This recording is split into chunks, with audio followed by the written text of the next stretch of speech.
நாளில் கூட வெளிப்படுத்தின புஸ்தகத்தின் 17ஆம் அதிகாரத்தை நாம் தியானிக்க போகிறோம். அதில் ஒரு வசனத்தை நாம் வாசித்து விடலாம். 17ஆம் அதிகாரத்தின் 5ஆம் வசனத்தை நாம் வாசிக்கும் பொழுது ரெவலேஷன் சாப்டர் 17 verse 5ல நம்ம அங்கே பார்க்கிறோம். மேலும் ரகசியம், மகா பாபிலோன் வேசிகளுக்கும் பூமியில் உள்ள அருவர்களுக்கும் தாய் என்ற நாமம் அவள் நெற்றியில் எழுதியிருந்தது. ஹல்லேலூயா.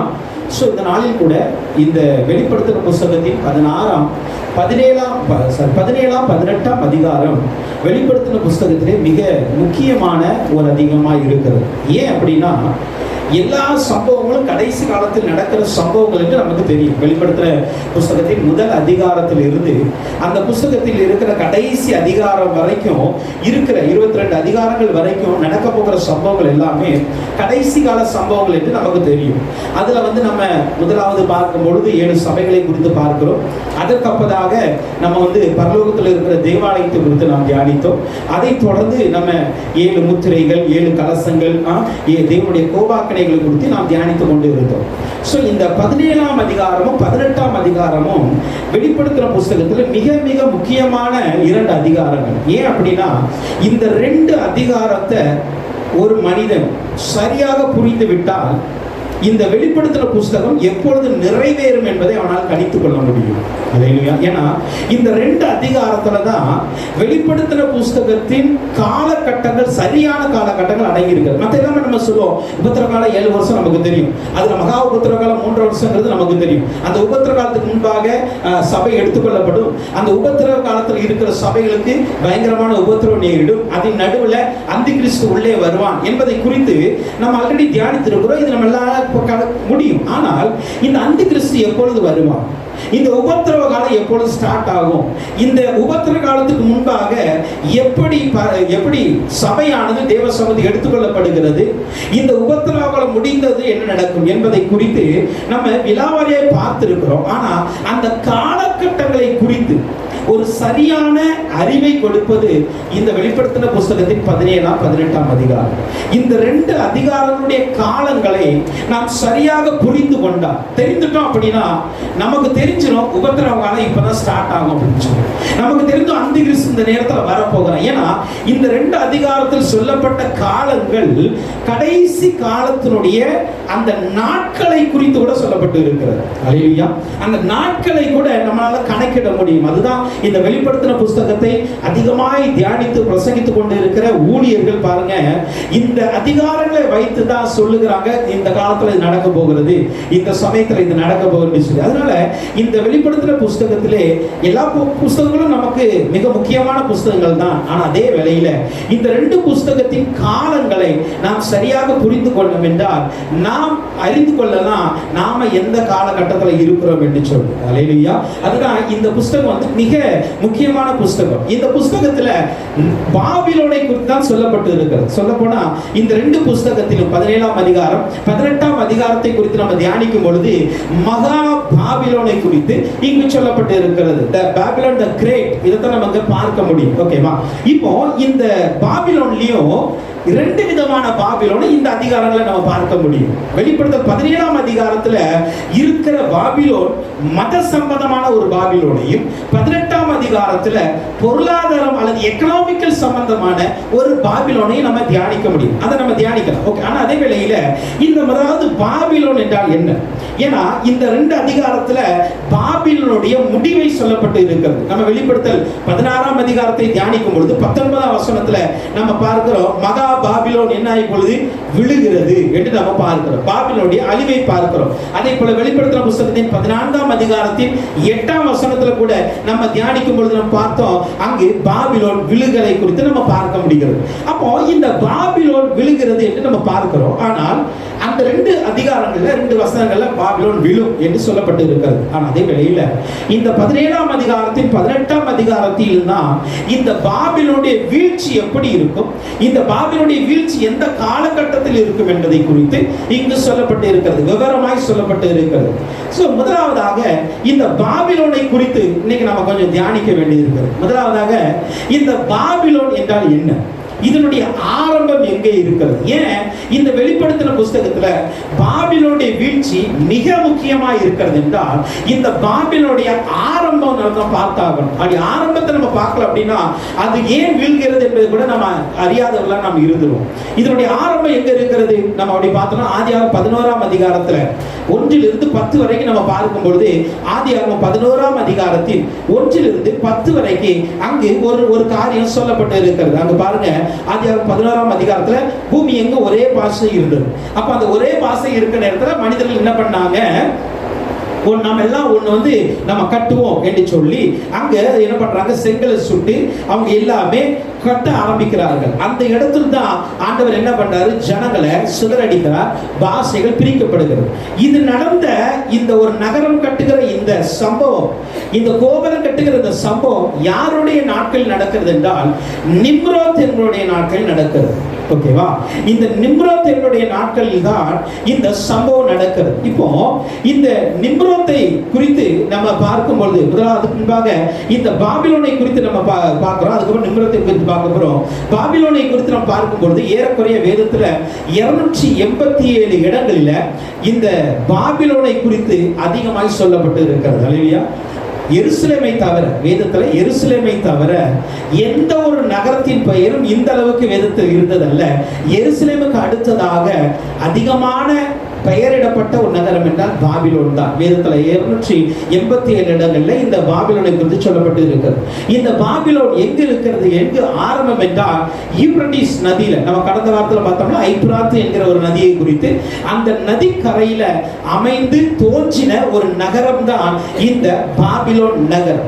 இந்த பாபிலோன் நகரத்தை குறித்து நாம் பார்க்கும் பொழுது இது எப்பொழுதுமே ஆண்டவருக்கு விரோதமாய் செயல்பட்ட ஒரு நகரமாய் இருக்கிறது. அதை தான் நம்ம ஆதியாகமம் 11ஆம் அதிகாரத்துல நம்ம பார்க்கிறோம். அவங்க என்ன நினைச்சாங்க, நம்ம எல்லாருமே ஒரு பெரிய கோபுரத்தை கட்டுவோம், நம்முடைய பெயர் வரட்டுன்னு சொல்லி கட்ட ஆரம்பித்தார்கள். அதனால தான் ஆண்டவர் என்ன பண்ணாரு, அதை அப்புறப்படுத்தினார். அடுத்ததாக இந்த பாபிலோனை குறித்து நம்ம பார்க்கும் பொழுது, யூதாவை கைப்பற்றி அப்படின்னா இஸ்ரவேலை கைப்பற்றி கொடூரமாக நடந்து தான் பாவம் செய்தது மாத்திரமல்ல, அந்த ஜனங்களையும் பாவத்திற்கு உட்படுத்தி தெய்வனுக்கு விரோதமாய் மாற்றின ஒரு கூட்டம் தான் இந்த பாபிலோனுடைய கூட்டம். இந்த பாபிலோன்ல கூட்டத்துல மிக முக்கியமாய் இருக்கிற காரியம் அப்படின்னா, ஒன்று தெய்வனுக்கு விரோதமாய் எழும்புவது, இரண்டாவதாக தேவனை நிந்திப்பது, மூன்றாவதாக வேசித்தனம். இந்த 3 காரியங்களுமே இந்த பாபிலோனிய ஆவிகளுக்குள்ளாக இருக்கிறது. ஒன்று தேவனுக்கு விரோதமாக இது எழும்பும், இரண்டாவது தேவனை நிந்திக்கும், மூன்றாவது வேசித்தனம், அருவருப்புகள் இங்கு அதிகமாக இருக்கும். நான்காவது பார்த்தோம் அப்படின்னா சிலை வழிபாடு, உருவ வழிபாடு இந்த பாபிலோனிலே அதிகமாய் காணப்படுகிறது. ஹல்லேலூயா. இதை பழைய ஏற்பாட்டு காலத்திலும் புதிய ஏற்பாட்டு காலத்திலும் கூட நாம் அநேக இடங்களில் பார்க்க முடியும். இந்த பாபிலோனிய ஆவி செயல்படும் பொழுது உருவ வழிபாடு வர ஆரம்பித்தது, தெய்வனுக்கு விரோதமாய் எழும்ப ஆரம்பித்தது, தேவனுடைய நாமத்தை நிந்திக்க ஆரம்பித்தது. அதே போல இது சகல அருவருப்புகளையும் நடந்தது என்று நம்ம பார்க்க முடியும். ஹல்லேலூயா. இப்போ இந்த பாபிலோன் என்றால் நம்ம பார்க்கும் பொழுது எல்லாருடைய கணிப்பும் இன்றைய ரோம் என்று சொல்லுகிறார்கள். அதற்கான வசனங்களும் இங்கு இருக்கிறது. ஆனால் அதுதான் என்பதை நம்ம நாட்கள் நம்ம கொஞ்சம் கொஞ்சமாக தியானிக்கும் பொழுது நமக்கு அது தெரிந்துவிடும். ஹல்லேலூயா. ஓகே, இந்த பாபிலோனை குறித்து நமக்கு பார்க்கிறோம். மகா வேசி என்று நம்ம வாசித்த அந்த வசனத்துல நம்ம பார்க்க முடிகிறது. நாம் வெளிப்படுத்தல் புஸ்தகத்தின் 17ஆம் அதிகாரத்துல 1ஆம் 2ஆம் வசனங்களை நாம் தியானிக்கலாம். இப்போ வெளிப்படுத்தல் புஸ்தகம் 17ஆம் அதிகாரத்தில் 1ஆம் 2ஆம் வசனங்களை பாருங்க. 7 கலசங்களுடைய அந்த 7 தூதரில் ஒருவன் வந்து என்னோட பேசி, நீ வா, திரளான தண்ணீர்கள் மேல் உட்கார்ந்து இருக்கிற மகா வேசியோட பூமியின் ராஜாக்கள் வேசித்தனம் பண்ணினார்களே, அவளுடைய வேசித்தனமாகிய மதுவால் பூமியின் குடிகளும் வெறி கொண்டிருந்தார்களே, அவளுக்கு வருகிற ஆக்கினையை உனக்கு காண்பிப்பேன் என்று சொல்லிட்டு, இப்போ இந்த 7 தூதர்ல ஒருவன் யோவானை என்ன பண்ணுகிறார், நீ வா, இந்த திரளான தண்ணீர்கள் மேல் இருக்கிற இந்த மகா வேசியுடைய குறித்தும் அவளுடைய மதுவினால் வெறிகொண்ட இந்த ராஜாக்களுக்கு நடக்க போகிற ஆக்கினையை குறித்தும் நான் உனக்கு விளக்கி காட்டப் போகிறேன் என்று சொல்லி அந்த தூதன் கூட்டிக் கொண்டு போகிறத நம்ம பார்க்க முடியும். அப்படின்னு என்ன தெரியுமா, இந்த மகா வேசி என்பவளுக்கு ஒரு நியாய தீர்ப்பின் தண்டனை ரெடியாகி விட்டது என்று அர்த்தம். அல்லேலூயா. அதுக்கு அந்த ஆக்கினைக்காய் பார்க்கத்தான் இங்க கூப்பிட போகிறது. அப்போ இந்த இந்த வேசி என்றால் யார்? இங்க சொல்லப்பட்டு இருக்கிற இந்த வேசி தான் நம்ம பார்க்க போகிற மிக முக்கியமான ஒரு காரியம். என்னன்னா, இந்த வேசி எங்க இருக்கிறார்? திரளான தண்ணீர்கள் மீது இருக்கிறார். இந்த திரளான தண்ணீரை குறித்து அதே அதிகாரத்தின் 15ஆம் வசனம் சொல்லுகிறது, இந்த திரளான தண்ணீரை நீ கண்டாயே, அவைகள் ஜனங்களும் கூட்டங்களும் ஜாதிகளும் வாசைக்காரமாய் இருக்கிறார்கள். அப்ப இந்த திரளான தண்ணீர் என்பது எது? திரளான ஜனங்கள், ஜாதிகள், கூட்டங்கள், பெரிய நகரங்கள், எல்லா பட்டணங்களும் இணைந்தது. அப்போ இந்த திரளான தண்ணீர் என்பது இந்த உலகத்தில் இருக்கிற எல்லா ஜாதிகளையும், எல்லா ஜனங்களையும், எல்லா நாடுகளையும் இது குறிக்கிறதா இருக்கிறது. அல்லேலூயா. இப்ப இந்த திரளான தண்ணீரின் மீது தான் இந்த மகா வேசி அமர்ந்திருக்கிறதா இந்த தரிசனத்துல இங்க பார்க்க முடிகிறது. அல்லேலூயா. இப்போ இந்த மகா வேசி என்று சொல்லி ஏன் இந்த பாபிலோனை குறிப்பிடுகிறது? ஏன் சொல்றாங்க அப்படின்னா, நமக்கு பார்க்கிறோம், நான் சொன்ன உங்களுக்கு நிம்ரோத்தினுடைய காலகட்டத்தில் தான் இந்த பாபிலோன் வந்து ஆரம்பமாகிறது பார்க்கிறோம். இந்த நிம்ரோத்தை குறித்து நம்ம பார்க்கும் பொழுது, நிம்ரோத்துடைய தாய் அதான் யாரு? செமிராமிஸ். ஓகேவா? இந்த செமிராமிஸ் தான் இந்த நிம்ரோத்தை நோவாவுடைய கொள்ளு பேர். ஓகேவா? இது வந்து செமிராமிஸ் என்கிற ஒரு மகனை அவளை வந்து என்ன பண்றாருன்னா, அவள் ஒரு பூசாரிய, ஒரு சிலை வழிபாடு செய்கிற, ஒரு பூஜை செய்கிற ஒரு இருக்கிறார். அந்த நாட்களில் இருந்தாங்க. இப்போ அவள் வந்து ஒரு பிள்ளையை பெற்று எடுக்கிறாள். அந்த பிள்ளைக்கு தான் தம்மூஸ் என்று பெயர் வைத்தாங்க. இந்த தம்மூஸ் வந்து அவள் பெற்றெடுக்கும் பொழுதே சொல்லுகிறாள், இல்லை வந்து இது வந்து ஒரு அற்புதமாய் பிறந்த ஒரு குழந்தை. இதை ஒரு நாள் வந்து என்ன ஆகி போச்சுன்னா, இது ஒரு கதை. ஓகேவா? இது வந்து என்ன ஆகி போச்சுன்னா, ஒரு விலங்கு அடித்து கொண்டு விடுகிறது. ஆனால் அதிலிருந்து அந்த தம்மூஸை இவர்கள் மீட்டெடுத்து அதை வணங்குகிறதாய் பார்க்கிறோம். இப்போ இந்த வழிபாடு தான் பாபிலோனுடைய தொடக்கம். ஓகேவா? இதுதான் பாபிலோனுடைய தொடக்கமாய் இருக்கிறது. இதுதான் கானானிய தேசத்துல இதற்கான லோக்கல் நேமுக்கு தான் பாகால்.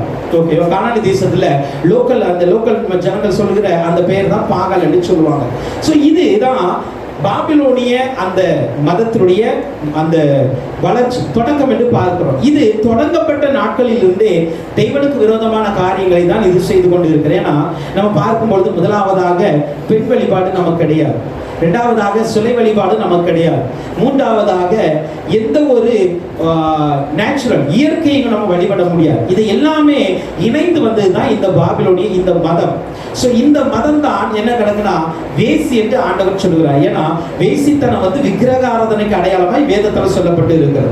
அத்தனை வித விக்கிரக ஆராதனை இந்த பாபிலோனிய ஆவிலிருந்து பாபிலோன் தான் புறப்பட ஆரம்பிக்கிறது. அதே போல இது வேசித்தனத்துக்கும் விபச்சாரத்திற்கும் அடங்கிய ஒரு தேசமா இது காணப்பட்டது. ஓகே, இப்போ இந்த பாபிலோன், இப்போ நான் சொன்ன இந்த காரியங்கள் வேதத்தின் அடிப்படையில் இருக்கிறதா, வேதத்தில் சொல்லப்பட்டு இருக்கிறதா? ஏன்னா இது வந்து ஒரு கதை என்று அவங்களுடைய இதிகாசங்கள் சொன்னாலும் கூட இது வேதத்துல இருக்கிறதா என்று பார்த்தால் எசேக்கியேல் 8ஆம் அதிகாரத்தில் 14ஆம் வசனத்துல இந்த காரியம் சொல்லப்பட்டு இருக்கு. எசேக்கியேல் 8ஆம் அதிகாரத்தில் 14ஆம் வசனத்தை நம்ம பார்க்கும் பொழுது வேதத்திலிருந்து நம்ம அங்க ஒரு வசனத்தை நம்ம வாசிக்க முடியும். என்னை கர்த்தருடைய ஆலயத்தில் வடக்கு வாசல் நடுவே கொண்டு போனார், இதோ அங்கே தம்மூசுக்காக அழுது கொண்டு இருக்கிற ஸ்திரீகள் உட்கார்ந்து இருந்தார்கள். அல்லேலூயா. இந்த தம்மூஸ் என்றால் யாரு? அந்த நான் சொன்ன அந்த தாயினுடைய ஒரு பிள்ளை. ஓகேவா? அந்த செமிராமிசனுடைய ஒரு குழந்தை. இதை வந்து அவள் அற்புதமாய் பெற்று எடுத்தால், அற்புதமாய் உயிர் கொடுத்தாள் என்று சொன்னதுனால அதை ஒரு தெய்வமாய் அவர்கள் மாற்றினார்கள். இப்போ எசேக்கியேல் கண்ட தரிசனத்துல இஸ்ரவேலுடைய ஆலயத்து வடக்கு திசையில நடைபாதையில இருந்து இஸ்ரவேல் ஜனங்கள் என்ன பண்றாங்களா, தம்மூசுக்காக அழுது கொண்டு இருக்கிறார்கள். அல்லேலூயா. அப்ப இந்த தம்மூஸ் என்பது தெய்வனுக்கு விரோதமான ஒரு வழிபாடு என்பது நமக்கு தெரியும். ஆனால் இஸ்ரவேல் ஜனங்களுக்குள்ளாக இந்த பாபிலோனிய ஆவி உள்ளே வந்து என்ன பண்ணது, தம்மூசுக்காக அழ வைத்தது என்றால் தம்மூசுக்காக இந்த ஜனங்களை வழிபட வைத்தது. அல்லேலூயா. தம்மூசுக்காக இந்த ஜனங்களை ஆராதனை செய்ய வைத்தது என்று அர்த்தம். அதுதான் சொன்னோம்னா, இது எப்பொழுதுமே தெய்வனுக்கு விரோதமான ஒரு காரியத்தை செய்ய தூண்டுகிற ஒரு ஆவி தான் இந்த பாபிலோனிய ஆவி. அதே போல எரேமியா 7ஆம் அதிகாரத்தில் 18ஆம் வசனத்துல பாருங்க. எரேமியா 7ஆம் அதிகாரத்தில் 18ஆம் வசனத்துல, எனக்கு மனமடி உண்டாக அந்நிய தேவர்களுக்கு பானபலியை வார்க்கிறார்கள், அவர்கள் வான ராக்கினைக்கு பணியாரங்களை சுடுபடி பிள்ளைகள் விறகு பொறுக்கிறார்கள். அல்லேலூயா. அப்போ அந்நிய தெய்வங்கள் மட்டும் வானராக்கினைக்கு, அல்லேலூயா, the queen of heaven அப்படி பார்க்கிறோம். அப்படின்னா பாருங்க, வானத்தில் இருக்கிற இளவரசிக்கு இவங்க என்ன பண்றாங்க? பணியாரங்களை சுட்டு படைக்கிறார்கள் என்று சொல்லுகிறது. யாரு? இஸ்ரவேலர்கள், இஸ்ரவேல் ஜனங்களை குறித்து சொல்லப்பட்டு இருக்கிறது. அப்போ இது சிலை வழிபாடுகளுக்கு நேராக நடத்துறது மாத்திரமல்ல, இயற்கையை வழிபட வைத்தது இந்த ஆவி. அல்லேலூயா. யாருக்கு? இஸ்ரவேல் ஜனங்களுக்குள்ளாக. இதே நீங்க எரேமியா 44:17-19 வரைக்கும் கூட நீங்க பார்க்க முடியும். 17-19 வரைக்கும் எரேமியா தீர்க்கதரிசிட்ட இந்த ஜனங்கள் சொல்றாங்க, நாங்க அந்த வானராக்கினைக்கு பலியிடும் பொழுதும் அதற்கு நாங்க பணியாரங்களை சுட்டுக் கொடுக்கும் போதும் எங்களுக்கு ஒரு குறைவில்லாம இருந்தது. நாங்க என்னைக்கு அதை விட்டோமோ எங்க வாழ்க்கையில குறைவு வந்துட்டு. இப்படி யார்ட்ட? எரேமியா தீர்க்கதரிசி ஜனங்கள் சொல்றாங்க. அல்லேலூயா. அதை நீங்க எரேமியா 44ஆம் அதிகாரத்தை நீங்க முழுவதும் வீசில போய் வேணா வாசிச்சு பாருங்க, உங்களுக்கு புரியும். எரேமியா 44:25 சொல்றாரு, ஆமா ஆண்டவரே சொல்றாரு, நீங்க எல்லாத்துக்கும் வானராக்கினை பலியிட்டீங்க, இயற்கையெல்லாம் வணங்கிய, எனக்கு விரோதமாய் பாவம் செய்தீங்க, அதனால நான் உங்க மேல கரிசனையா இருக்க மாட்டேன். அல்லேலூயா. அப்போ இந்த பாபிலோனிய மதத்தை குறித்து வேதத்திலும் சில வசனங்கள் மூலமாக நாம் பார்க்க முடியும். ஓகேவா? இதனுடைய தொடக்கத்தை நாம் பார்த்திருக்கோம், அதனுடைய வேதத்தில் இருக்கிற காரியத்தையும் பார்த்திருக்கிறோம். இப்போ இந்த திரளான தண்ணீர்கள், அதை நம்ம ஆல்ரெடி சொல்லி இருக்கிறேன், இது யாரு? பல ஜாதிகளையும் பல நாடுகளையும் அடங்கிய ஒரு காரியத்தை குறிக்கிறது. இதை நீங்கள் எரேமியா 51ஆம் அதிகாரத்தின் 13ஆம் வசனத்துல கூட நம்ம பார்க்க முடியும். திரளான தண்ணீர்களில் வாசம் பண்ணிருக்கிறவர்களே, திரண்ட சம்பத்துடையவளே, உனக்கு முடிவும் உன் பொருளாசைக்கு ஒளிவும் வந்தது. அல்லேலூயா. அப்ப அந்த திரண்ட சம்பத்து இருக்கிறது, திரளான தண்ணீர்கள் வீழ்ச்சிகளுக்கு முடிவும் அவருடைய பொருளாசைக்கு ஒளிவும் வந்தது என்று அங்க சொல்ல முடிகிறது. அல்லேலூயா. இதை ஏன் ஒரு மத ரீதியாக நம்ம பார்க்கிறோம்? அப்போ அந்த நாட்களில் பாபிலோனிலிருந்து இந்த நிம்ரோத் மூலமாய் தோன்றினது என்று நம்ம பார்த்தோம். ஆனால் இதற்கும் கடைசி நாட்களில் நடக்க போகிற சம்பவத்துக்கும் என்ன சம்பந்தம், என்ன காரணம் உண்டு? ஏன் இந்த பாபிலோனை ஆண்டவர் அழிக்க வேண்டும்? சொன்னேன், இந்த வேசி ஒரு மத அடையாளமாய் தான் இருக்கிறார். ஓகேவா? கடைசி நாட்களில் ஒரு மதம் தான் இந்த உலகத்தை அதிகமாய் ஆளுகை செய்யும். இன்றைக்கு நம்ம பார்க்கும்பொழுது நம்ம சொல்ற கிறிஸ்தவம் ஆளுகை செய்யும். நிச்சயமா இன்றைக்கு கிறிஸ்தவம் தான் இருக்கிறது அதிக இடங்கள்ல. ஆனா அதே வேளையில அந்த கிறிஸ்துவின் நாட்களுக்கு முன்பாக அல்லது அந்த கிறிஸ்து உள்ளே நுழையும் பொழுது கிறிஸ்தவ மதம் கண்டிப்பாக இருக்கும், இல்லை என்று சொல்ல வேண்டும். முஸ்லீமும் இருக்கும், கிறிஸ்தவமும் இருக்கும், புத்திசம் இருக்கும், இந்துசமும் இருக்கும், எல்லா மதங்களும் இருக்கும். ஆனால் இவை எல்லாவற்றையும் ஒன்றிணைத்து ஒரு மதம் உலகளாவிய மதமாய் எழும்பும். ஓகேவா? உலகளாவிய ஒரு மதமாய் எழும்பும். அதுதான் இந்த உலகத்துல செயல்பட போகிற கடைசி பாபிலோனிய மதமாய் இருக்கும். அல்லேலூயா. கடைசி பாபிலோனிய மதமாய் இருக்கும். ஆனா இன்றைக்கு நம்ம அதை சொல்லுவோம், இன்னைக்கு இருக்கிற கேத்தலிக்கா இருக்கலாமா என்று சொன்னால் அது இருக்கவும் வாய்ப்பு இருக்கிறது. அல்லேலூயா. எல்லாவற்றுக்கும் மேலாக இது பரவ வாய்ப்பு இருக்கு. ஏன்னா இன்னைக்கு உலகத்துல பார்க்கும்போது ஏறக்குறைய 60-70% ஜனங்கள் கேத்தலிக் தான் இருக்கிறாங்க. ஓகே, அந்த மதம் தான் அதிகமாய் பரவி இருக்கிறது. ஆனால் அதே வேளையில இந்த கேத்தலிக், இந்த கத்தோலிக்க இந்த மதமானது ஏன் இதுல இணையும் என்று பார்த்தால் அதற்கு வேதத்துல சொல்லப்படுகிற காரியம் என்ன? இங்கும் சிலை வழிபாடு இருக்கிறது. அல்லேலூயா. இங்கும் சிலை வழிபாடு இருக்கிறது. இங்கும் தெய்வனுக்கு விரோதமான சம்பவங்கள் நடக்கிறது. அல்லேலூயா. என்னை இல்லாமல் வேற ஒருவரையும் என்ன பண்ணக்கூடாது? ஆண்டவரை தொழுது கொள்ளக்கூடாதுன்னு சொல்லி இருக்கிறது. அவரை தவிர யாரையும் தொழுது கொள்ளக்கூடாது. ஆனால் நீங்க இன்னைக்கு கேத்தலிக் சர்ச்சஸ்ல பார்த்தோம் அப்படின்னா அங்கு எல்லாரையும் தொழுது கொள்வார். அல்லேலூயா. எல்லா பரிசுத்தவான்களையும் தொழுது கொள்வார்கள். அப்படித்தானே?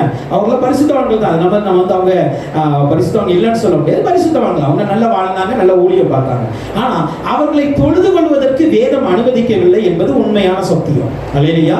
ஆனால் அங்கு அது நடக்கிறது என்பதை நம்ம புரிந்து கொள்ளணும். அப்போ அதனால தான் இன்றைக்கு அநேகர் சொல்றாங்க இதுவா இருக்கலாமா என்று சொல்லி. அது இருக்கவும் வாய்ப்பு இருக்கிறது. ஏன்னா அதுல இருந்து தோன்றுகிறவர்கள் கூட வரலாம். ஆனால் தெளிவான காரியத்தை நம்ம இங்க பார்க்க முடியாது. ஆனா ஒரு காரியத்தை நல்லா புரிந்து கொள்ளுங்க.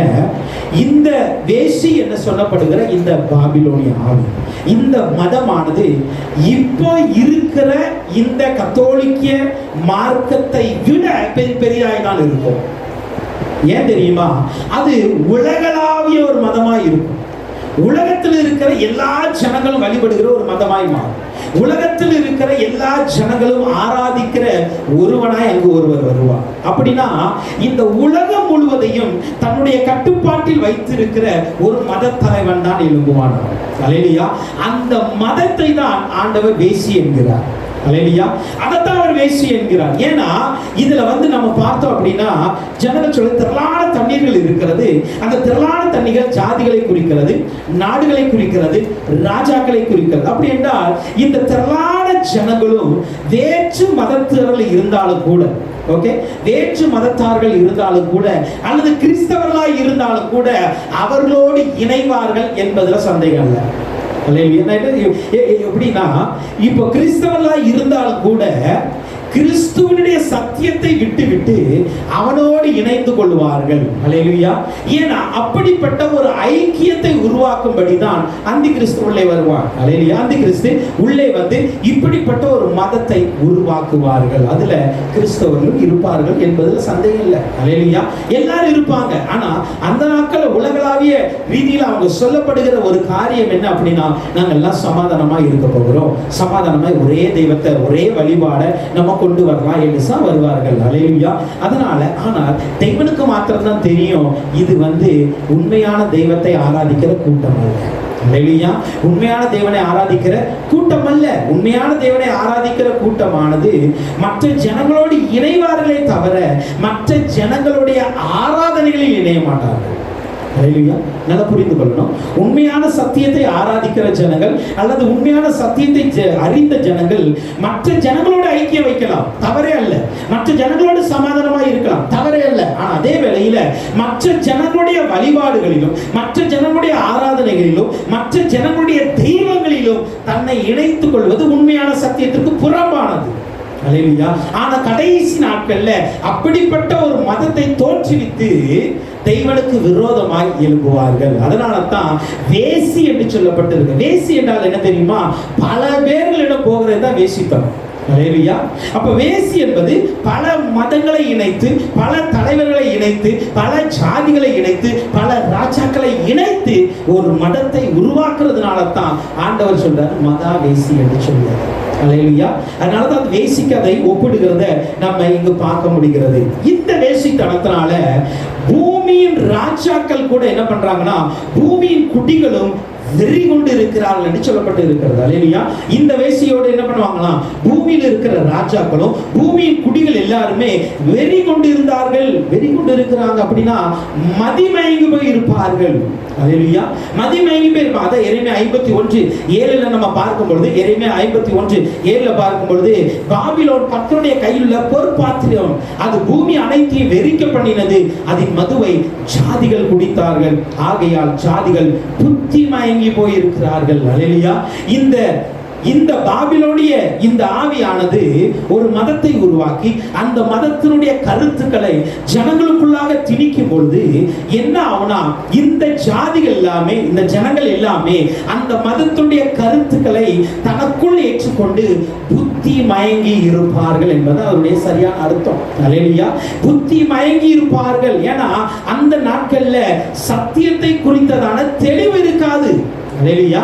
சத்தியத்தை குறித்து அநேகர் சத்தியத்தை மறந்துடுவாங்க, சத்தியத்தை போதிப்பதை மறந்துடுவாங்க. அதனால தான் இதனுடைய கருத்துக்களும் இதனுடைய போதனைகளும் ஜனங்களை புத்தி மயக்க பண்ணுகிறது. அதனால தான் ஆண்டு சொல்ல வெளிப்படுத்தல் 2:22 பாருங்க, இதோ நான் அவளை கட்டில் கிடையாக்கி அவளுடனே விபச்சாரம் செய்த தன்னுடைய கிரியைகளை விட்டு மனம் திரும்பாவிட்டால் அவர்களை மிகுந்த உபத்திரவத்திலே தள்ளுவேன். அல்லேலூயா. அப்ப அவளோட சேர்ந்தவர்களுக்கு எல்லாருக்குமே ஆண்டவர் முடிவை கொண்டு வருகிறார் என்பதை நாம் புரிந்து கொள்ளலாம். வெளிப்படுத்தல் 18:3 கூட இந்த காரியத்தை நம்ம பார்க்க முடியும். வெளிப்படுத்தல் 18:3-9 2 வசனம் கூட பாருங்க. வேசித்தனத்தின் உக்கிரமான மதுவை எல்லா ஜாதிகளும் கொடுத்தார்கள், பூமியின் ராஜாக்கள் அவளோட வேசித்தனம் பண்ண சொல்லி கொடுக்கிறார். அப்பனா இந்த வேசித்தனம் என்பது இது சரீர ரீதியான வேசித்தனத்துக்கு சொல்லப்படல.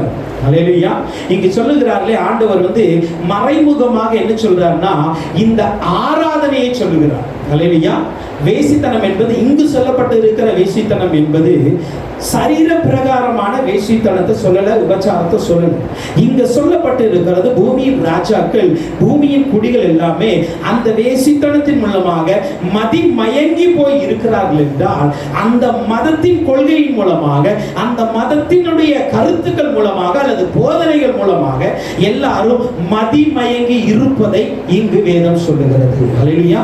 அப்ப அந்த மதத்தின் போதனைகளும் அந்த மதத்தின் கருத்துக்களும் அந்த அளவுக்கு அதிகமாக இந்த இந்த உலகை ஆளுகை செய்யும் என்பதை தான் அது வேசித்தனம் என்று சொல்லுகிறது. அதை தான் நீங்க பார்ப்பது கார்ல் மார்க்ஸ் போய் சொல்றாரு, மதம் வந்து மக்களின் ஒரு அபின் மாரியாம். அல்லேலூயா. அபின் மாறி மதம் வந்து மக்களை வந்து மயக்கி வைக்கும் என்று சொல்லுகிறது. அல்ல நீங்க பாருங்க, அநேக மத வெறி கொண்டு என்ன பண்ணாலும் என்னனாலும் பண்ணுவாங்க. அந்த மத வெறி கொண்டு இருக்கிறவங்க வந்து சரியான வாழ்க்கை வாழவே முடியாது. ஏன்னா மத வெறி வந்து அவங்கள தவறான பாதையில் தான் எப்போதுமே நடத்தும். அது எந்த மதமா இருக்கட்டும், அல்லேலூயா, எந்த மதமா இருக்கட்டும், மதத்தோடு நம்ம இணைவது தவறல்ல, மதத்தின் சத்தியத்தை கை கொண்டு அதிலே நடப்பது தவறல்ல. ஆனால் அதே வேளையில மத வெறி கொண்டு மற்றவர்களை தாக்குவது, மற்றவர்களை அழிப்பது, மற்றவர்களை புத்தீனமாய் நடத்துவது தான் தவறு என்று நம்ம சொல்லுகிறோம். அல்லேலூயா. மதவெறி யாருக்குமே இருக்கக்கூடாது. அல்லேலூயா. நமக்குமே இருக்கக்கூடாது. மத வெறியானது நமக்குமே இருக்கக்கூடாது. நமக்கு என்ன, சத்தியத்தின்படி நடக்கணும், சத்தியத்தை ஜனங்களுக்கு சொல்லணும், அவ்வளவுதான். ஒரு நல்ல ஒரு மார்க்கம், பரலோகத்துக்கு போகிற ஒரு வழி, இதைத்தான் நம்ம கற்றுக் கொடுக்கணுமே தவிர வெறி கொண்டுட்டு நம்ம மற்றவர்களை தாக்குவது, மற்றவர்களை அழிக்கணும்னு நினைப்பது, அப்படிப்பட்ட எண்ணத்தை ஆண்டவர் ஒரு நாள் கொடுப்பதே அல்ல. அல்லேலூயா. கிறிஸ்தவர்களுக்கு கூட வெறி பிடிக்க வேண்டிய ஆண்டவர் சொல்லவே இல்லை. நல்லா புரிந்து கொள்ளுங்க. மத வெறியோடு நீ வாழ்ந்த ஆண்டவர் சொல்லவே இல்லை. இது ஆண்டவர் மதமாய் கூட சொல்லவே இல்லை. கிறிஸ்தவத்தை ஒரு மார்க்கம் என்று தான் சொல்லிக் கொண்டிருக்கிறாரே தவிர, நான் உனக்கு சொல்றேன், ஒரு நல்ல வழி காட்டி இருக்கிறேன், அந்த நல்ல வழியை நீ ஆண்டவர்கள் காட்டு, அவ்வளவுதான் ஆண்டவர் சொல்லுகிற காரியம். இதுல அதே போல இன்னொன்னு, வெறி கொள்ளுவதில் என்றால் என்ன தெரியுமா? மற்றவர்களை அழிக்க நினைப்பது. வெறி கொண்டவங்க என்ன பண்ணுவாங்க? மற்றவங்களை அழிக்க நினைப்பாங்க. கிறிஸ்தவம் வந்து மற்றவங்களை அழிச்சு வளர்ந்த மதம் அல்ல, அன்பு செய்து வளர்ந்த மதம். அதனால புரிந்து கொள்ளுங்க. இல்லையா? கிறிஸ்தவம் வந்து எப்போதுமே அழித்து வளர்வதல்ல, அன்பு செய்து வளர்வது. அதனால தான் நமக்கு கூட வெறி என்பது அவசியமே இல்லை நமக்கு. ஆனால் இந்த மத வெறியினால தான் என்ன பண்றாங்க? மதிமயங்கி போய் இருப்பார்கள். அன்னைக்கு எல்லாமே வெறி கொண்டவர்களா இருப்பாங்க. இல்லையா? அந்த அளவுக்கு பயங்கரமான ஒரு சம்பவம் அந்த நாட்கள்ல நடக்கிறதா இருக்கிறது. இல்லையா? இப்படிப்பட்ட ஒரு கவர்ச்சிகரமான, மற்றவர்களை இழுத்து மதிமயக்குகிற ஒரு மதமா இந்த பாபிலோனிய மதம் தோன்றுகிறது. அல்லேலூயா. அது எந்தவித பெயரினாலும் வரலாம். நல்லா புரிந்து கொள்ளுங்க. அது எந்தவித பெயரினாலும் வரலாம். அப்படின்னா இது பாபிலோன் நாட்டில் தான் வருமா? அப்படிலாம் கிடையாது. இது உலகளாவிய ஒரு மதமாய் உருவாகாது. அதுக்கு எந்த பேர்னாலும் அவங்க வைப்பாங்க. ஆனா நல்லா புரிந்து கொள்ளுங்க, உலகளாவிய அந்த மதத்திற்குள்ளாக எல்லாரும் இணைகிறார்கள் என்றால் அங்கு ஏதோ தவறு நடக்க போது நல்லா புரிந்து கொள்ளுங்க. அல்லேலூயா. ஓகேவா? எல்லாரும் என்னன்னா, கடந்த நாட்கள்ல போப் 2ஆம் ஜான் பால் அவங்களோடு கூட பார்க்கும் பொழுது எல்லா மதத்துக்காரர்களும் இணைத்து அவங்க என்ன பண்ணாங்க? ஒரு கூட்டம் வச்சாங்க. அப்ப சொன்னாங்க, நம்ம எல்லாருமே ஒன்னா இணைந்து என்ன பண்ணுவோம்? ஆராதனை பண்ணலாம், ஜெபிக்கலாம், நமக்குள்ள ஒரு ஐக்கியத்தை கொண்டு வரலாம்னு சொல்லி இதற்கு முன்பாக இருந்த போப் 2ஆம் ஜான் பாலே அதற்கான சைன் எல்லாம் பண்ணிட்டு போயிருக்கிறார். அல்லேலூயா. அதனால நல்லா புரிந்துக்கலாம். அப்போ இந்த பாபிலோன் என்பது மத அடையாளமாய் இருக்கிற வேசியை தான் இங்க சொல்லுகிறது. ஓகேவா? இது வந்து மதத்தை குறிக்கிறது. அதனால புரிந்து, இது நாட்டை அல்ல. பாபிலோன் என்பதுனா அது நாடா அப்படின்னு சொல்ல இல்லை, இது மதத்தை குறிக்கிறது. அல்லேலூயா. சோ இந்த மதமானது உலகளாவிய ஒரு மதமாய் ஒரு மதம் உண்டாகும். அதில் எல்லா மதமும் இன்வால்வ் ஆயிருக்கும். அதனால நல்லா புரிந்து கொள்ளுங்க. அப்படிப்பட்ட ஒரு சம்பவம் நடக்க ஆரம்பித்திருக்கிறது. அல்லேலூயா. அது நடக்க ஆரம்பித்திருக்கிறது. அதனுடைய விதை ஆல்ரெடி போட்டு போயாச்சு. இனி வரும் நாட்கள் அது சீக்கிரமாய் நடக்கும் என்பது திட்டமும் தெளிவுமாய் நமக்கு தெரியும்.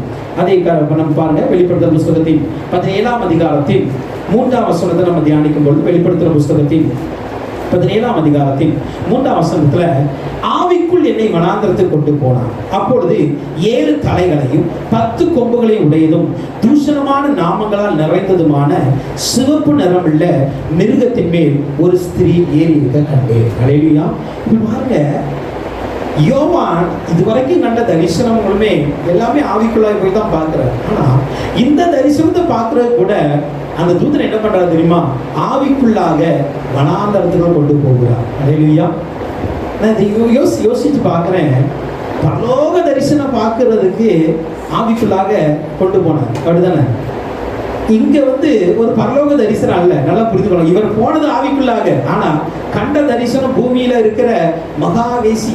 அல்லேலூயா. பூமியில இருக்கிற அருவருப்பின் தாய், அவளை குறித்ததான ஒரு தரிசனம் வெளிப்படுகிறது. ஆனால் அதற்கு கூட ஆவிக்குள்ளான அனுபவம் தேவை என்பதை மறந்துவிடக்கூடாது. அல்லேலூயா.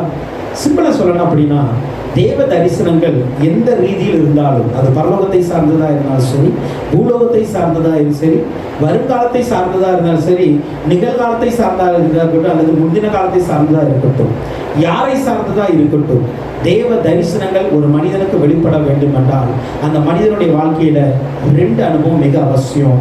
ஒன்று ஆவிக்குரிய அனுபவம், 2வது வனாந்தர அனுபவம். அல்லேலூயா. இந்த 2 அனுபவம் எந்த மனிதனுக்குள் இருக்கிறதோ அந்த மனிதன் தான் தேவ தரிசனத்தின் ஆழத்திற்குள் போக முடியும். அல்லேலூயா.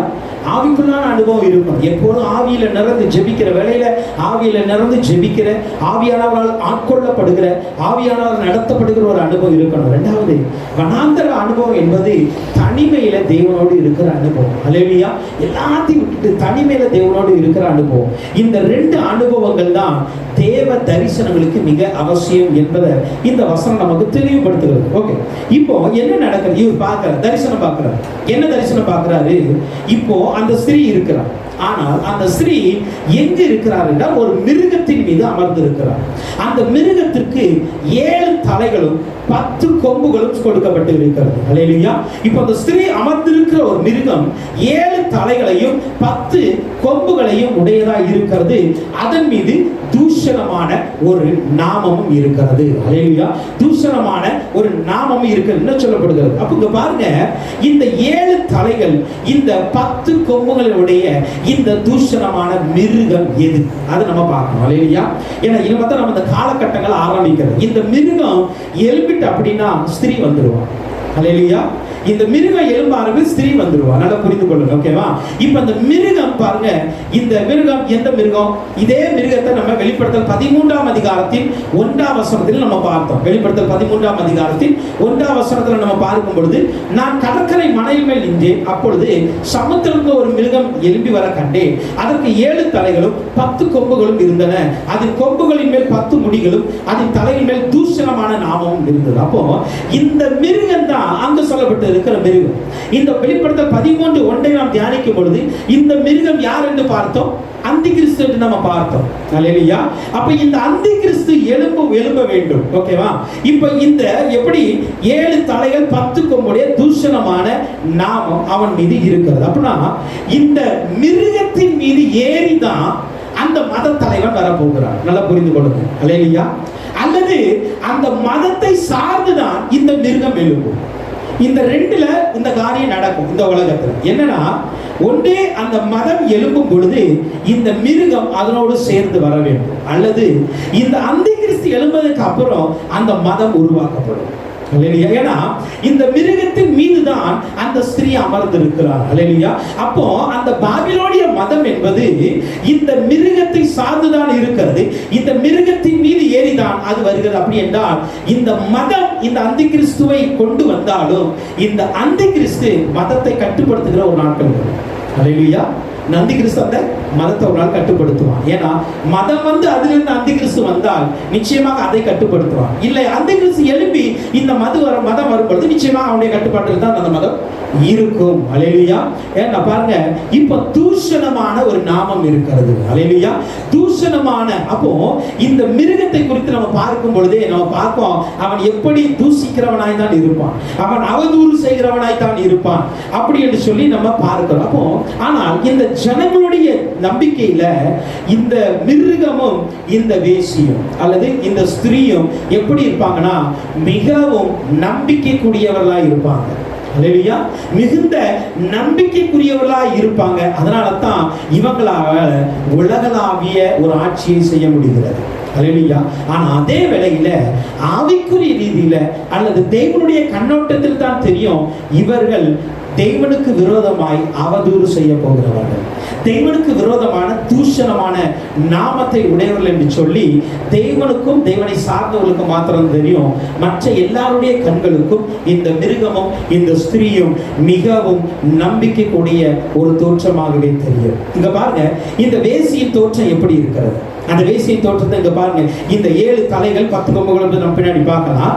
இந்த வேசியின் தோற்றம் எப்படி இருக்கிறது? 17ஆம் அதிகாரத்தின் 4ஆம் வசனத்தை பாருங்க. 17ஆம் அதிகாரத்தின் 4ஆம் வசனத்துல அந்த ஸ்திரீ இரத்தாம்பரமும் சிவப்புமான ஆடையை தரித்து பொன்னினாலும் ரத்தனங்களினாலும் முத்துக்களினாலும் சிங்காரிக்கப்பட்டு தன் வேசித்தனமாகிய அருவருப்புகளினாலும் அசுத்தத்தாலும் நிறைந்த பொற்பாத்திரத்தை தன் கையிலே பிடித்திருந்தாள். அல்லேலூயா. இப்போ இந்த வேசியை பார்க்கும்போது, அந்த ஸ்திரீயை பார்க்கும் பொழுது அவளுடைய உடையை குறித்து அங்கு சொல்லப்பட்டு இருக்கிறது.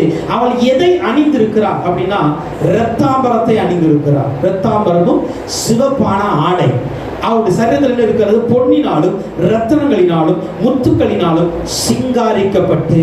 அப்படின்னா இந்த ஆடம்பர உடைகள், ஆடம்பர நகைகள் எல்லாமே இதனிடம் அதிகமா இருக்கிறது. அப்படி என்றால் இது இந்த இரத்தாம்பரம் என்பது என்னன்னா அரசாங்கத்திற்கு அடையாளமா இருக்கிறது, ஆட்சி அதிகாரத்திற்கு அடையாளமா இருக்கிறது. இன்றைக்கு கூட நீங்கள் ரோமர்களுடைய அதிகாரத்தில் பார்க்கும் பொழுது அவங்களுடைய எல்லாமே சிங்காசனத்தில் இருந்து அவங்களுடைய ராஜா போட்டிருக்கிற உடைகள் எல்லாமே இந்த இரத்தாம்பரம் சிவப்பு நிறைந்த உடையாய்தான் இருக்கும். அல்லேலூயா. இந்த அப்படி என்றால் இது எதை நமக்கு வெளிப்படுத்துகின்றால் இது ஒரு அரசாங்கத்தோடு இணையும். அல்லேலூயா. அல்லது ஒரு அரசாங்கத்தை இது உருவாக்கும் என்பதை இது நமக்கு வெளிப்படுத்தி காட்டுகிறது. அல்லேலூயா. அதே போல இது ஒரு ஆடம்பரமா இருக்கும். அல்லேலூயா. மிகவும் ஆடம்பரமா இருக்கும். நீங்க பாருங்க, அநேக சபைகள்ல எப்படி இருக்கிறது? ஆடம்பரம் தான். அல்லேலூயா. சபையில் எல்லா மத வழிபாடு ஸ்தலங்களையும் பாருங்க, நீங்க ஆடம்பரமாய் தான் இருக்கும். எந்த இடத்துலையுமே மத ஸ்தலங்கள் ஒரு பரிசுத்தமாய் ஒரு ஒழுக்கமான இடங்கள் எல்லாம் மாறி போச்சு. இங்க எல்லாமே எப்படி இருக்கிறது? ஆடம்பரமாய் மாறிக்கொண்டு இருக்கிறது. அப்போ இந்த வேசி இந்த தோற்றம், இந்த தோற்றம் எப்படி இருக்குன்னா இது அரசாங்கத்தோடு தொடர்புடையதாக இருக்கும். நல்லா புரிந்து கொள்ளுங்க. இதை வைத்து நம்ம புரிந்து கொள்ளணும். இது அரசாங்கத்தோடு தொடர்புடையதாக இருக்கும். இது ஆடம்பரமாய் தோன்றும். அப்படின்னா ஜனங்களை ஈர்க்கத்தக்கதாக, ஜனங்களை வசீகரிக்கத்தக்கதாக இது வெளிப்படும் என்பதை நம்ம புரிந்து கொள்ளணும். அதே போல அருவருப்பாய் இருக்கிறது. வேசித்தனமாகிய அருவருப்பு அசுத்தம். இந்த வேசித்தனமாகிய அருவருப்பு என்பது சிலை வழிபாடை குறிக்கிறது, விக்கிரக வழிபாடை குறிக்கிறது. அல்லேலூயா.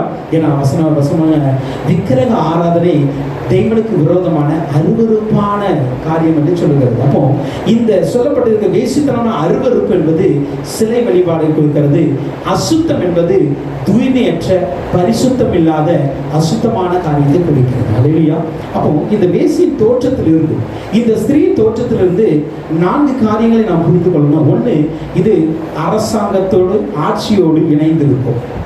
இரண்டாவதாக இது ஆடம்பரத்தை காட்டும், ஆடம்பரமா இருக்கும்.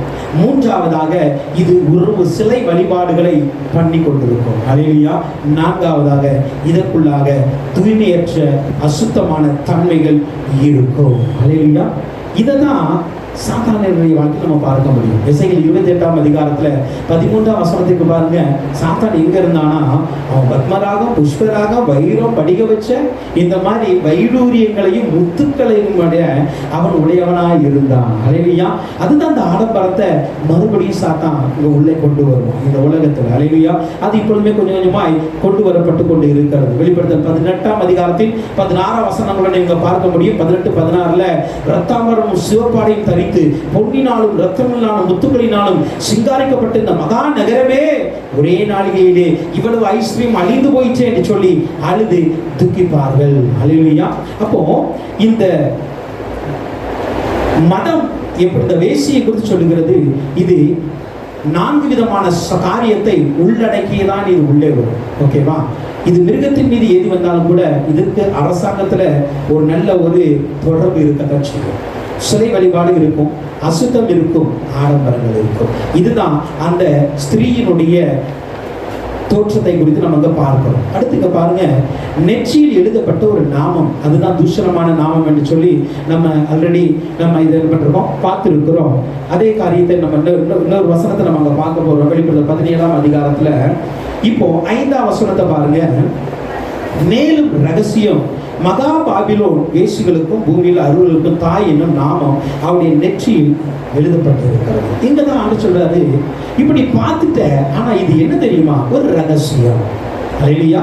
ஒரு ரகசியம். இந்த ரகசியம் எப்படி வெளிப்படுதுன்னா பாபிலோனை வெளிப்படுகிறது. அப்போ அநேக இந்த பாபிலோனை குறித்து பார்க்கும் பொழுது இன்றைக்கும் ரகசியமாய் தான் அநேக காரியங்கள் இருக்கு. சரியான இந்த பாபிலோனுடைய தோற்றம், சரியான தோற்றத்தை யாராலும் கண்டுபிடிக்க முடியாது. இந்த பாபிலோன் எந்த அளவுக்கு இந்த உலகத்தில் பறந்திருக்கிறது, இப்பொழுது இருக்காதா என்பதை குறித்து நம்மளால உணர்ந்து கொள்ள முடியாது.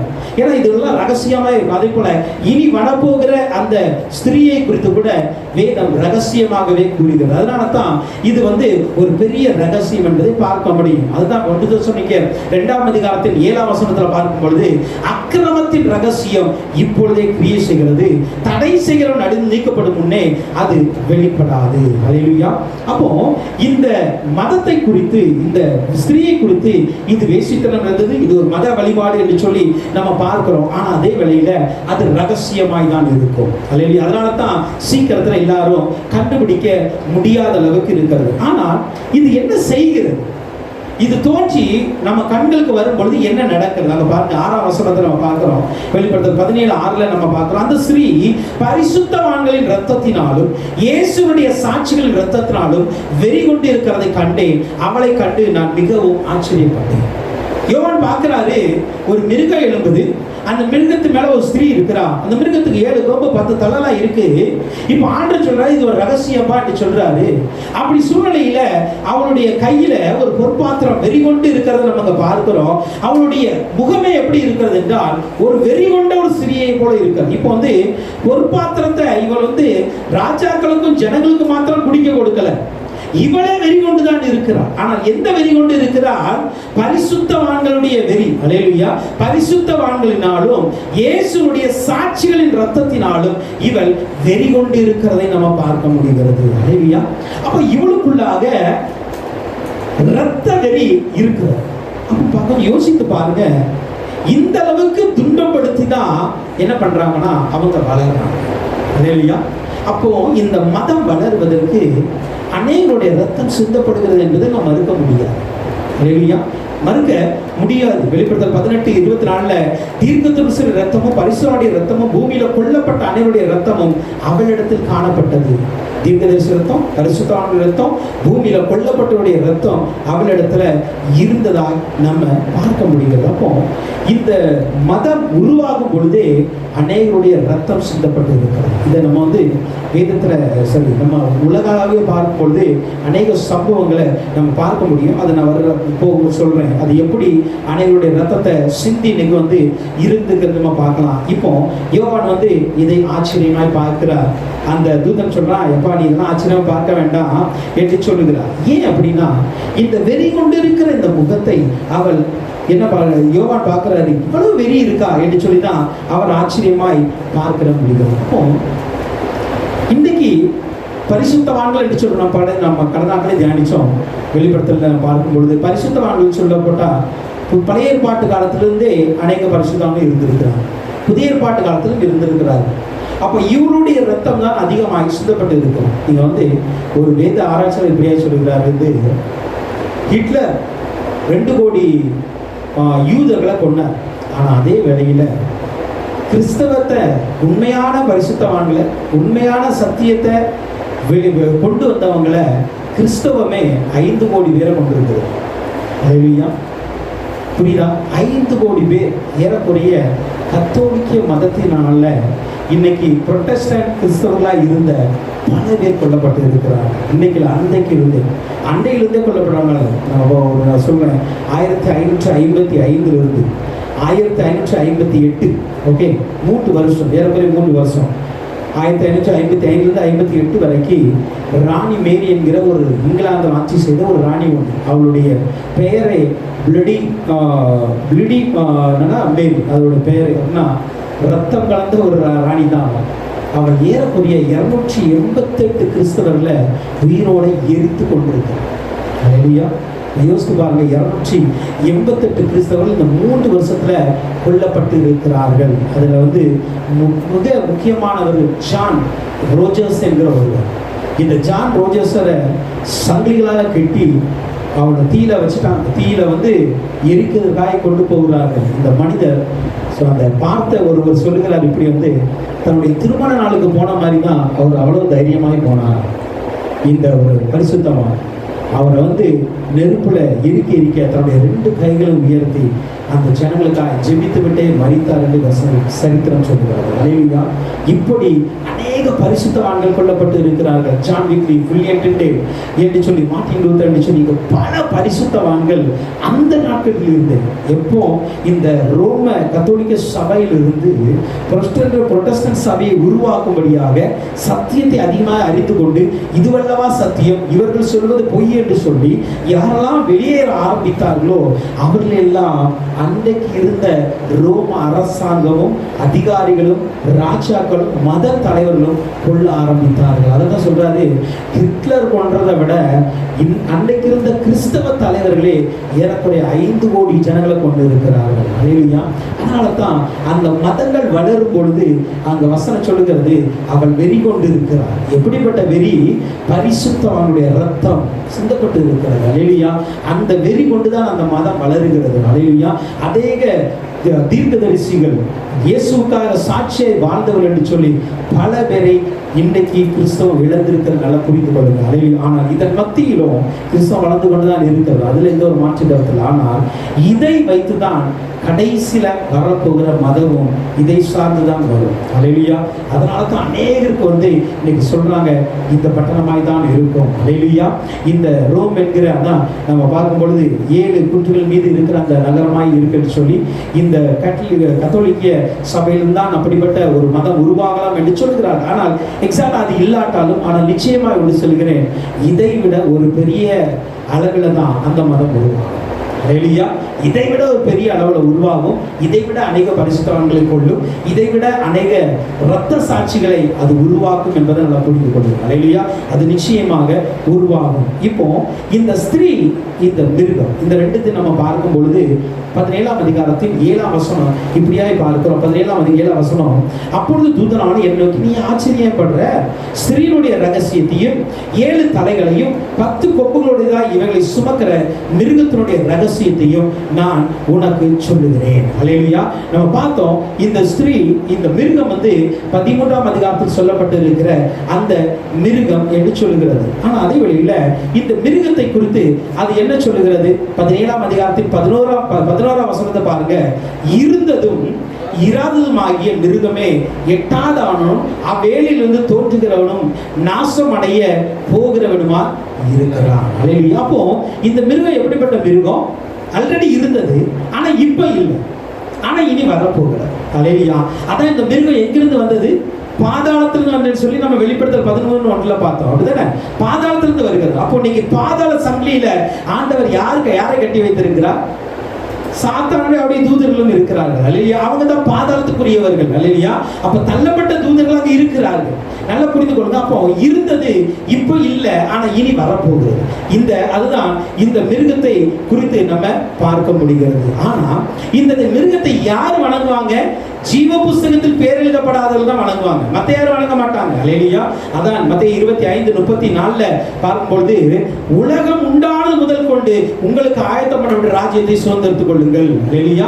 அப்ப ஜீவ புஸ்தகத்துல வெளிப்படுத்தல் 18 பாருங்க, ஆட்டுக்குட்டி ஜீவ புஸ்தகத்தில் பேர் எழுதப்பட்டிராத பூமியின் குடிகள் யாவரும் அதை வணங்குவார்கள். அல்லேலூயா.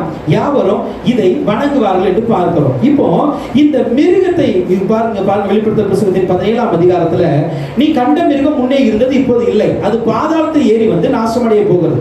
உலக தோற்றம் முதல் ஜீவ பேரல் பூமி குடிகள் இருந்தும் இராதபட இந்த மிருகத்தை ஆச்சரியப்படுவார்கள். ஞானமுள்ள மனம் இதிலே விளங்கும். அந்த 7 தலைகளும் அந்த ஸ்திரீ உட்கார்ந்து இருக்கிற 7 மலைகளாம். அல்லேலூயா.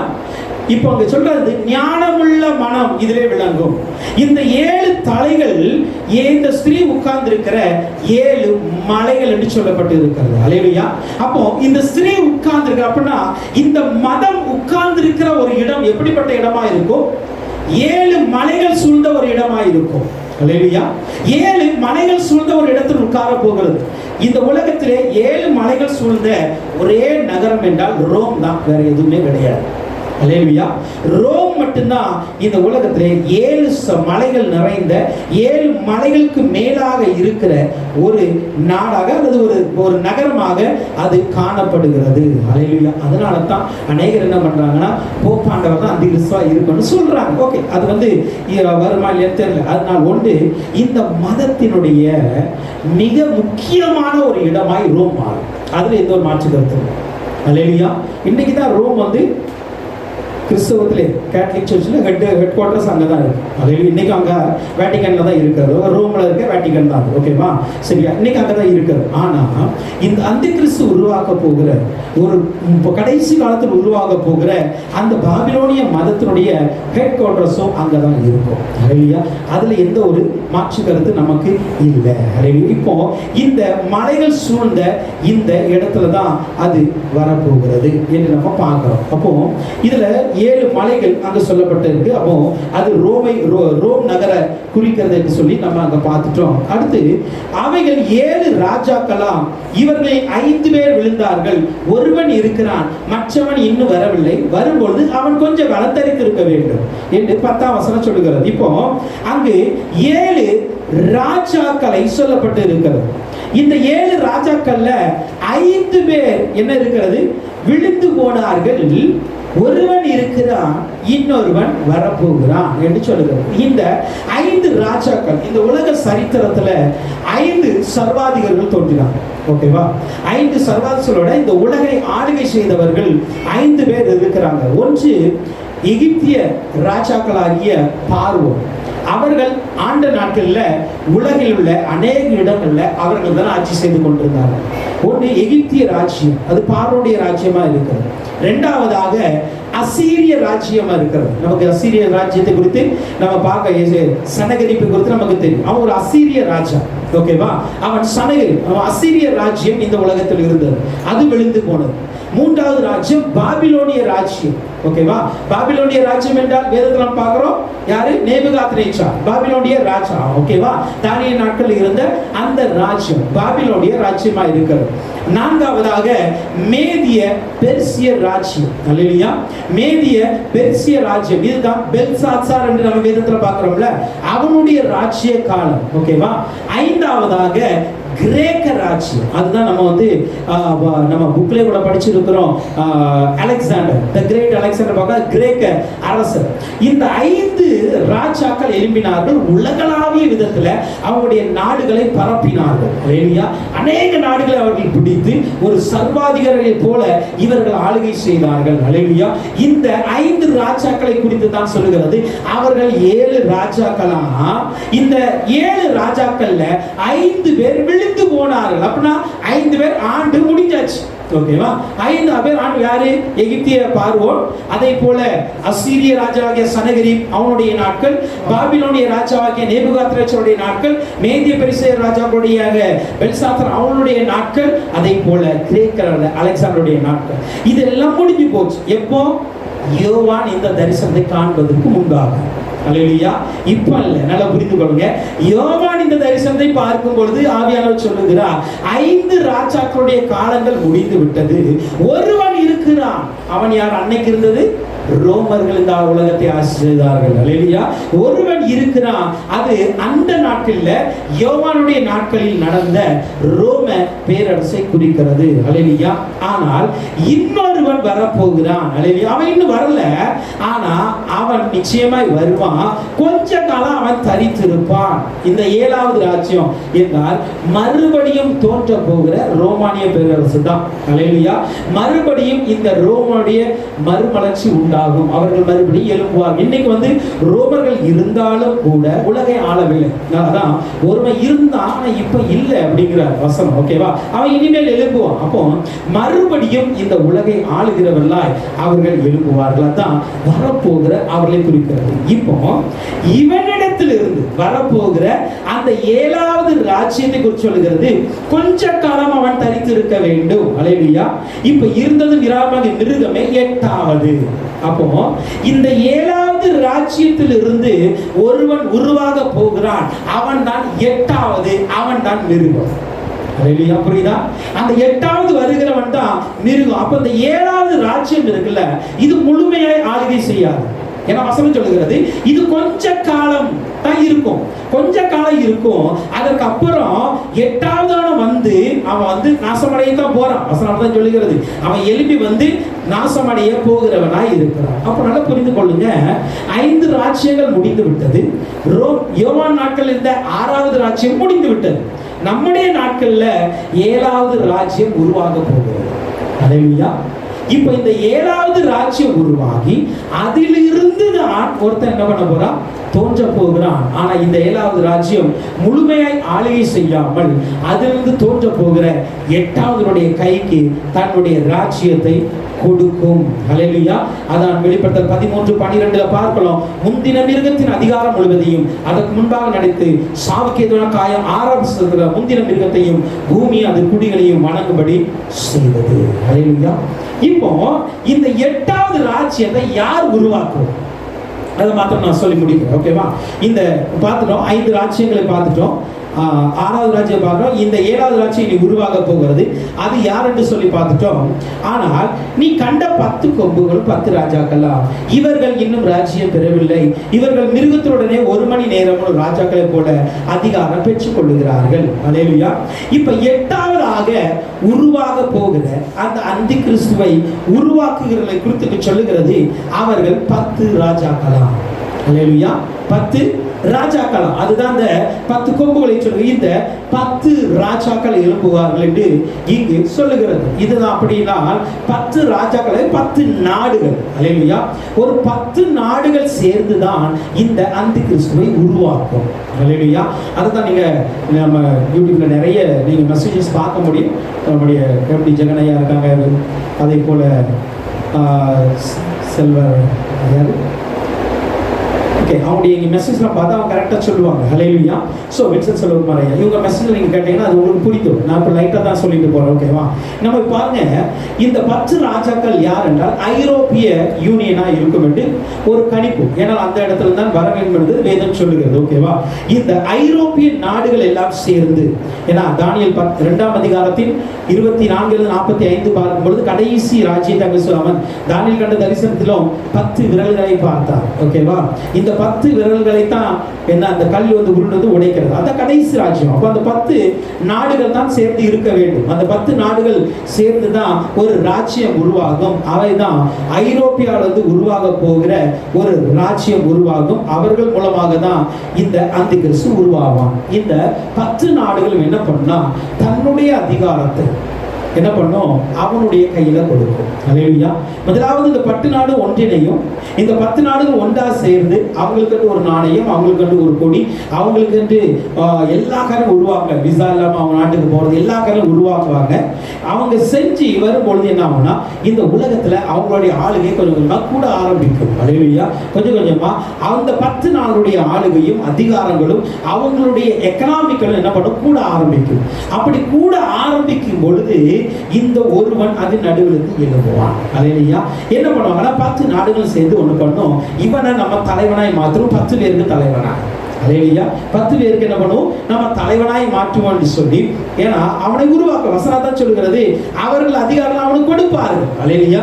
அவன் கொடுத்ததுக்கு அப்புறம் என்ன பண்ணுவான், இங்கு இருக்கிற இந்த வேசி இருக்கிற அந்த நகரத்துல அந்த அதிகாரத்தை அவன் எடுத்துக்கொள்ள. அவர்கள் எல்லாரும் ஒரே யோசனை உள்ளவர்கள். இவர்கள் தங்கள் வல்லமையும் அதிகாரத்தையும் மிருகத்திற்கு கொடுப்பார்கள். அல்லேலூயா. அப்ப இந்த மிருகத்திற்கு இந்த அந்தி கிறிஸ்துவுக்கு இவர்கள் தங்கள் அதிகாரத்தையும் வல்லமையையும் கொடுப்பார்கள் என்று பார்க்கிறோம். அல்லேலூயா. அப்போ ஏன் இந்த பாபிலோன் மிக அவசியமா இருக்கிறது சொல்லி நம்ம பார்த்துருக்கோம். ஏன்னா கடைசி நாட்கள்ல இந்த பாபிலோனிய ஆவிகள் தான் அதிகமாக கிரியை செய்ய போகிறது. ஓகேவா? இது எங்கிருந்து உருவாகுன்னு சொல்லி நம்ம பார்த்துட்டோம். ஆதியாகமத்திலிருந்து இதனுடைய உருவாக்கம் இருந்து விட்டது. அதை தொடர்ந்து இவர்கள் எந்தெந்த எப்படியெல்லாம் உலகத்தை ஆளுகை செய்தார்கள் அதையும் நம்ம பார்த்துட்டோம். இதன் மீது ஏறி வருகிற அந்த ஸ்திரீ அது ஒரு மத அடையாளமாய் இந்த உலகத்துக்கு தன்னை காட்டி அது வரும். ஆனால் அதன் நடுவில் இந்த 10 நாடுகளின் கூட்டமைப்பு உருவாகும். இந்த 10 நாடுகளின் ஐரோப்பிய நாடுகளின் கூட்டமைப்பு உருவாகும் பொழுது நல்லா புரிந்து கொள்ளுங்க, அந்தி கிறிஸ்து சீக்கிரத்தில் எழுத போகிறான். அல்லேலூயா. அதற்கான அடையாளங்கள் இன்னைக்கு நடைபெற்று கொண்டு இருக்கிறது. ஐரோப்பிய யூனியன்ல அநேக நாடுகள் சேர்ந்து கொண்டு இருக்கிறது. அல்லேலூயா. ஆனா அது சரியாக 10 நாடுகள் இணைந்து தனக்கென்று ஒரு கொடியையும் தனக்கென்று பணத்தையும் தனக்கென்று எல்லா காரியங்களும் உருவாக்குவார்கள். அப்படி உருவாக்கி ஒருவனிடம் அதை கொடுப்பார்கள். அந்த ஒருவன் தான் யாரு? இந்த அந்தி கிறிஸ்துவாய் வருவான். அல்லேலூயா. இப்ப இந்த அந்தி கிறிஸ்து எப்படி இந்த மதத்தோடு இணைந்து, இந்த ஸ்திரீயோடு இணைந்து கர்த்தருக்கு விரோதமாக யுத்தம் பண்ணுவான்? அல்லேலூயா. அப்படின்னா இந்த 10 நாடுகள் இணைந்து ஒரு தலைவனை உருவாக்கும். அந்த தலைவன் எப்படி இந்த மத தலைவனோடு இணைவான்? அல்லேலூயா. எப்படி இந்த மத தலைவனோடு இணைந்து அவனையும் தன்னை கீழ்ப்படுத்தி கடைசியாக கீழ்ப்படுத்துவான் அவன். அல்லேலூயா. ஓகேவா? இந்த மிருகம் எல்லாத்தையும் கீழ்ப்படுத்தும். ஓகே. இப்போ அவனையும் அவனுடைய ஜனங்கள் எல்லாத்தையும் கீழ்ப்படுத்தி எப்படி கர்த்தருக்கு விரோதமாக அந்த கடைசி யுத்தம், நம்ம கடந்த வாரத்தில் பார்த்தோம் அர்மகதன் யுத்தம் எப்படி நடக்கும் என்று சொல்லி நம்ம அடுத்த வாரத்தில் பார்க்க போகிறோம். ஓகேவா? ஸோ இன்னைக்கு ஜஸ்ட் இந்த பாபிலோனுடைய வளர்ச்சி அது எப்படி இருக்கிறது, எங்கிருந்து வந்திருக்கிறது, அது எப்படி வரும் என்று சொல்லி இன்னைக்கு நம்ம பார்த்துருக்கிறோம். அதனால நாம் வாழ்கிற காலகட்டங்களை நாம் புரிந்து கொள்ள வேண்டும். ஓகேவா? நாம் வாழ்கிற காலகட்டங்கள் இந்த 10 நாடுகள் உருவாக்க போகிற அந்தி கிறிஸ்துவின் காலகட்டங்கள் என்பதை நம்ம என்ன பண்ணணும்? புரிந்து கொள்ளணும். அல்லேலூயா. அப்ப இவன் எழும்பும் பொழுது தானாக அந்த மதமும் எழும்பும். அல்லேலூயா. ஓகேவா? ஸோ இந்த ரெண்டும் இணைந்து தேவ பிள்ளைகளுக்கு விரோதமாக கர்த்தருக்கு விரோதமாக இவர்கள் யுத்தம் பண்ண ஆரம்பிப்பார்கள். அதனால புரிந்து கொள்ளுங்க. அதனால தான் என்ன பண்ணோம், நாம சீக்கிரத்தில் வரப்போகிற அந்த ஆண்டுடைய ரகசிய வருகையில பங்கு கொள்வதற்கு என்ன பண்ணோம்? ஆயத்தப்பட வேண்டும். பரிசுத்தமாய் வாழுவோம். தேவனுடைய சித்தத்தை மாத்திரம் நிறைவேற்றுவோம். ஆண்டவருக்கு விரோதமான அத்தனை இந்த காரியங்களை விட்டு ஒதுங்குவோம். கர்த்தருடைய வருகைக்கு ஆயத்தப்படுவோம். கர்த்தர் தான் உங்களை என்னை ஆசீர்வதிப்பாராக. ஆமென்.